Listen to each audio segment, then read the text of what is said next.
Well, can't help but to bring it to you. So before I get started, I just want you to know that this is Ice. Just came in from physical therapy, and my shoulder is still pretty uh, puffy, but it's really inflammation. They're doing this thing now where it's like a suction, and they put these little suction caps, if you will, and tighten them up, and that gets the blood to circulate. But at the end of the day, by the time I come home, I am having to get some ice and put some ice on me. And then I have some ice down here on my foot. You know, what's so baffling before I get into what I really want to talk about this evening is I've been on ice almost 20 months. Almost 20 months. I've had the shoulder surgery the end of September, right about October, right like a day before the anniversary. Then I had my ankle surgery the end of November. It was after Thanksgiving because I was very adamant about not messing up my holidays, but it still did. Still did. Messed up my Essence Festival. Normally every year, 4th of July weekend, I'm in Essence, New Orleans for the Essence Festival for the last 7, 8 years. I can't even remember the last time I was here in Las Vegas. So I'm a kind of wait a little bit and see if anybody come on. But in the meantime, if they don't, it is what it is. There is something that is bothering me, and I need to get it off my chest. And then maybe once I get it off my chest, you let me know if it's bothering you, because I can't figure it out. So I'm just going to break some things down for you. Give me the thumbs up, subscribe to the channel. Also, I just started a podcast. So it's Why Not Me, keeping everything the same so you don't have a hard time finding me. So it's going to be up under Why Not Me, Shey's podcast. So that's every Sunday for right now at 7 p.m. I have about 16 topics that I'm going to cover, but these topics are very strategic, and I thought about them. They're planned, they're kind of laid out, and it's pretty much my journey. What have I done in the last past 20 months? What type of help, what type of resources I have been receiving, if any, what's going on in the community, and then what type of therapy, and then what's happening. So at the end of the day, I'll just be sharing my life with you via the podcast, but hoping to communicate with other survivors, not just survivors of the Las Vegas massive shooting. We have the Florida shooting. We have the Thousand Oaks shooting. We have the shooting in the synagogue. I mean, the churches. It's trauma, it's shootings all over the world. But let's talk about it, because our closest friends and the ones that we're around, our coworkers, you really can't go to work and talk about it, but I know you want to talk about it. So you can email me at leeshayjohnson@gmail.com.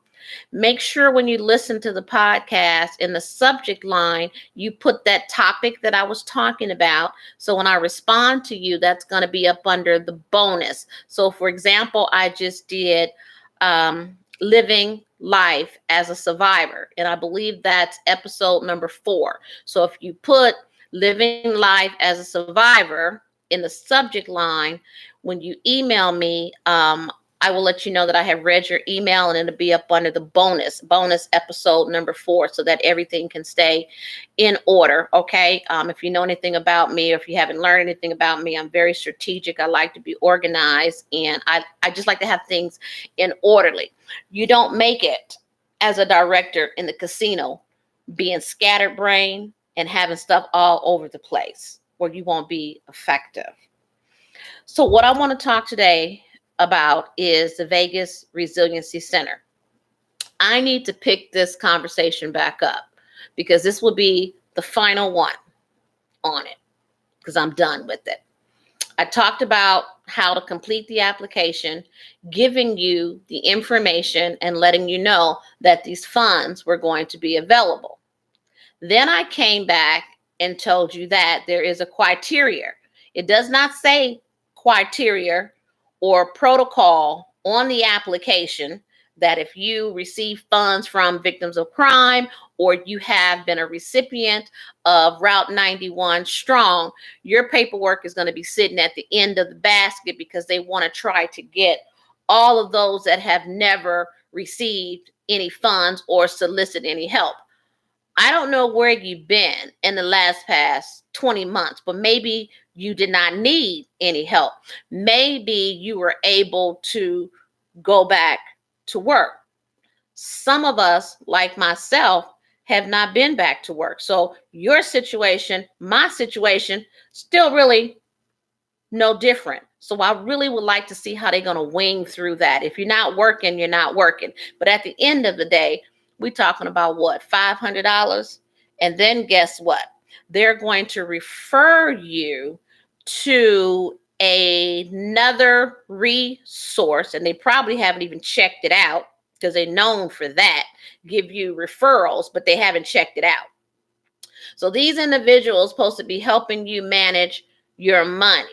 So is this the money that you have right now? Because obviously something has happened for you to apply for $500.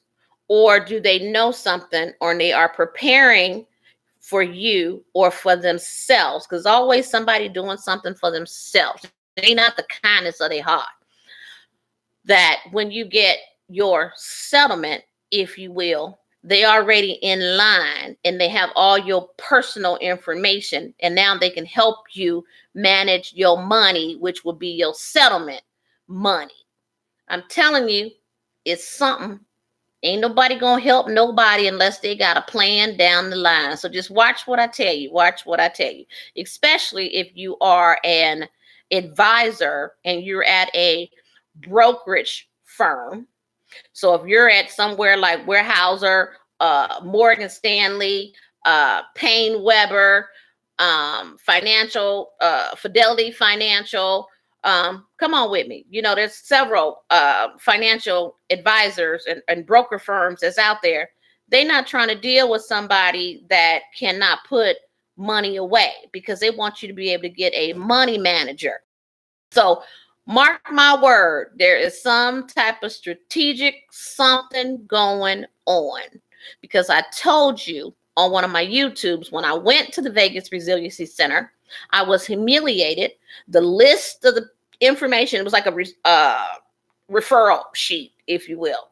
They're all in this little cubicle thing where you spin around and you get all these different type of hands out. So they hand you a handout and it has like Catholic Charity on it, Red Cross, first aid, crisis intervention. I mean, it's stuff that you can go on Google and get. It wasn't no new information. So they're handing you how to apply for welfare, contact social services, you know, the water company, apply for the energy assistant program. That information is at the bottom of your electric bill. So I'm trying to figure out what resources. You have this beautiful building, nonprofit building, over there getting a salary. You're referring us to giving us information and giving us a referral to people that you haven't even checked on. So I'm going to tell you, they referred me to first aid. I came in to get financial assistance. And can you believe I was referred to go to a first aid building? And I told the lady, if you're not a specialist in a rotator cuff being torn, if you're not a specialist in my ankle that has been crushed and all the ligaments be torn, bitch, don't touch me. She also had the audacity to say, when was your last pap smear? Can you look in my chart again? Did I fill out something? Because it says, why are you here? And I said, for financial assistance, not no pap smear. I think I'm pregnant. None of that. I have insurance. I'm not even sure why I'm here. She told me that this was a part of the protocol. Really? I marched my behind right back over there to Vegas Resiliency Center. I was hot as fish grease. And I was like, what the hell is this? I spoke to Eugene, who is with Victims of Crime.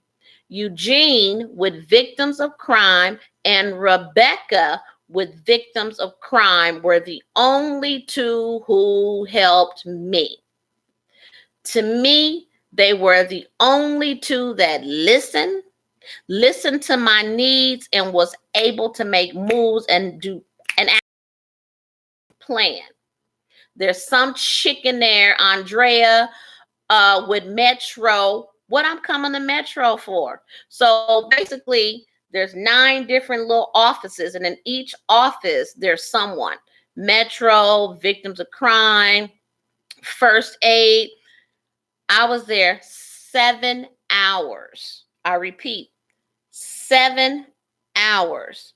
And I went to room to room to room, almost like romper room to room. And I walked out with a bottle of water and a bag of potato chips. And what I learned at that time is that there's no debriefing. So when I went to the next room, I had to tell my story all over again. Go to the next room. And I'm like, what the hell? Do y'all not whisper in the hallway and say, this person is a survivor. This is what she need. They're like, well, did you speak to this person yet? Did you speak to this person yet? It's almost as though they get points by how many people you see when you walk in there. I mean, the shit is crazy. Now, if it has changed as of July 2019, when I went, this was my experience, and I have not been back. I have not found the need to go back. Resources you can give someone over the phone, or you can give them via email. Don't nobody need to be wasting their gas going somewhere and getting the wrong information. There is no survivor that works down there. So tell me, you don't know what we've been through. Some of the ones in there can't even be empathetic with you. They have no clue. No clue. I'm so sorry what happened to you. Don't be sorry.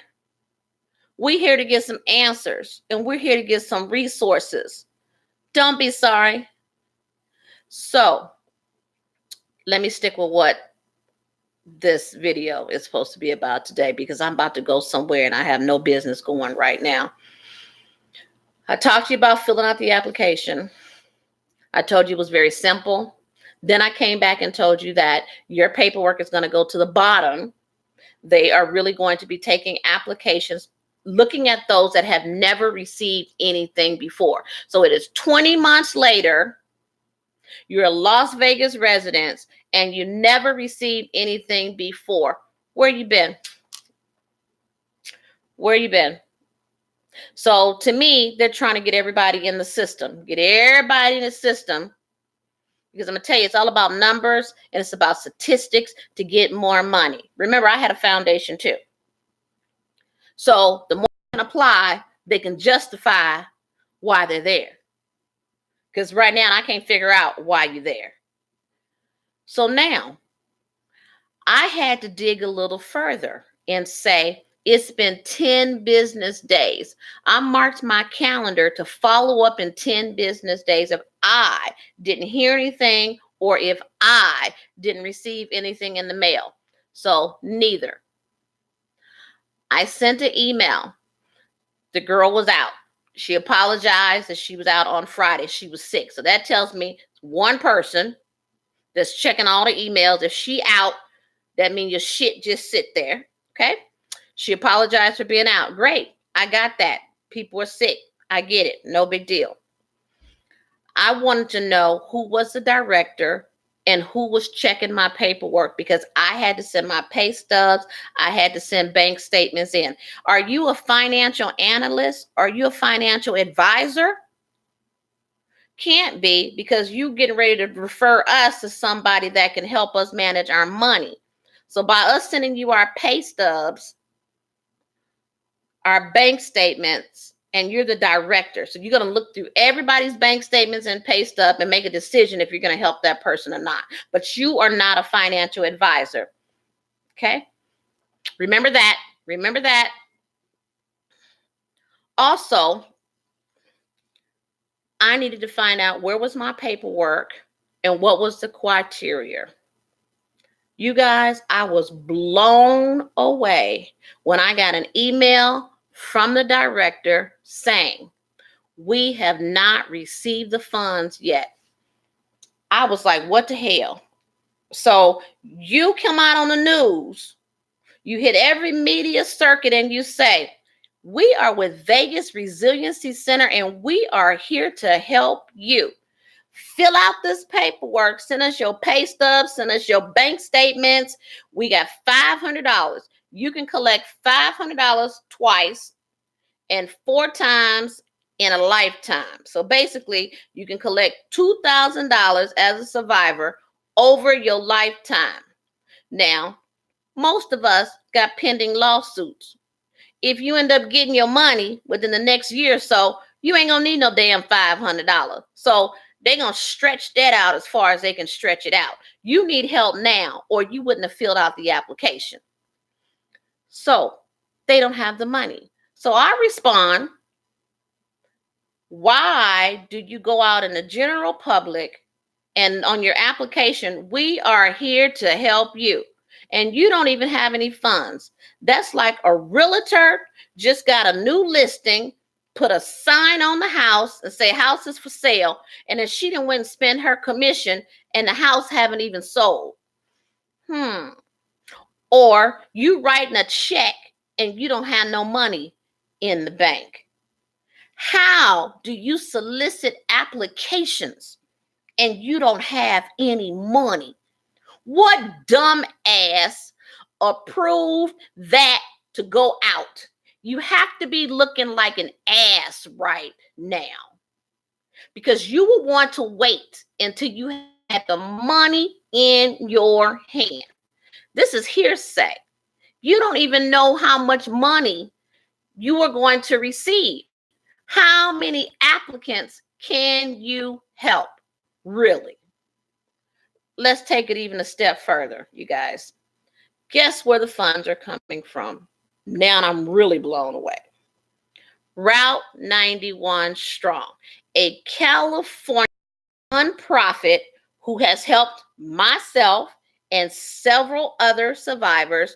They are dissolving their foundation so that they can heal themselves. That's what they came out and said, and that's what's on their website. So it's route91strong.org. You can go to their website, and it will basically tell you that whatever monies we have left after we pay everybody that needs to be paid, we're going to send this money over to Vegas Resiliency Center. When someone is going to give you the money, you wait until you get it in the hand and the funds are good before you start telling somebody else about it. How do you come on the news and say Vegas Resiliency Center now have funds to help its survivors? You don't have shit. You sent me an email saying you don't have the money. Why are we receiving money from California? Think about that. We are the entertainment capital of the world. July the 11th, 2019. We do not have one foundation set up to assist survivors with money in it. We do not have a foundation. So Vegas Resiliency Center is waiting to receive funds from California nonprofit, and then they're going to deposit it, and then they're going to disperse it as they see fit, which of course they're going to have their own new rules. Okay, because guess what? They got a little money now, so they're going to protect it. And I always say, give it to those that they know. They probably don't look like me. I'm just saying, I'm keeping it real. Don't have the money yet, but you're waiting nonprofit to close their books, settle their debt, and then forward you the funds. Okay. Remember that. We do not have a foundation, but Vegas Resiliency Center has been open for 20 months. You mean to tell me in 20 months we couldn't have raised any funds of our own? 20 months. They've been so busy collecting all these resources that they could not collect any money, which basically, I think you got this beautiful commercial. All you really have to do is say, if you would like to make a donation, here's the website. But don't nobody want to manage those funds. Nobody wants to be accountable for those funds because it's almost like the Siselac funds. Let's talk about that, and then I'm going to wrap this up. You, as an individual, I want to thank you for donating blood, donating water. When all this went down, Vegas Strong, people were standing in line for hours to just give. And I know at the time you were just giving. If you gave $5, you gave $10, I want to thank you. I'm not a recipient of it, but I want to thank you. Where did your funds go? Because a lot of people have set up these organizations, and this is why it's hard for people to give, because they give and then they realize, oh, I thought the money was going to be to do blah, blah, blah. So it's very important for you to find out what's going to happen with the money. So let's talk about it. We raised over $31 million. We had 58 people that were killed. A majority, when I say a majority, I mean like 97% basically went to the deceased family. The other 3%, if you will, went to those that got a bullet wound, those that are basically still in the hospital. Battery running low. Sorry about that, guys. Sorry about that. Still in the hospital, but survivors. Wasn't a recipient of that. Now, I know my parents gave, and I know a lot of people that gave. And I have met a lot of people, and they said, did you get any of that money? No. So I'm not doing this video to talk about what happened to that money because it's gone. $31 million is gone. I just broke it down and told you where it went. So you can go online, and it breaks down, talk about almost $300,000 went to those that were deceased. So we got about 5 or 6 individuals that got killed. So that got killed reside here in Las Vegas. The other 52 don't live in Las Vegas. Let me repeat that. So about 52 or 54 people that got killed, not a resident of Las Vegas. About 4 or 6 that were killed were residents of Las Vegas. And almost 90 to 97%, if you will, of those funds went to the deceased. So once those were dispersed, you would have thought that's when Vegas Strong, Vegas Resiliency Center could have came out and was receiving donations to say, this is going to be for the Las Vegas people. You can put a stipulation on it. This is going to be to help the Las Vegas people get back on their feet. Vegas Strong. And I'm going to tell you now, when I see them tag Raiders, Vegas Strong, Golden Knights, Vegas Strong, I'm going to tweet your ass back and say Vegas Strong is for our 58 angels. Be more creative. Hashtag that. Be more creative and come up with another hashtag. Because Vegas Strong, until the day I die, belongs to the 58th angel and all those people that stood outside donating blood, giving water, giving snacks, cookies, whatever you did from the bottom of your heart. If you gave your last dollar, God knows that your last dollar is like somebody giving $100,000, somebody giving $1,000,000, because God knows where your heart is. It's not about that dollar. It's about what you were able to do and you gave your last. Every dollar counts. So the purpose of this video is to let you know how disappointed I am in our community that ain't shit being done. Nothing is being done as of July the 11th to help the survivors of Las Vegas. I can't worry about all over the world. I'm worried about right here in our community. Right here. God bless you. Continue to follow me on YouTube, thumbs up, and subscribe. But check me out on Sundays, 7 p.m. I do believe if you go to Apple iTunes and do Why Not Me, you should be able to follow me. So it'll be on Sundays, 7:30. Thank you for tuning in. I appreciate you. God bless. Sorry to break it down to you, but it is what it is. Can't sugarcoat it. I'm real about it.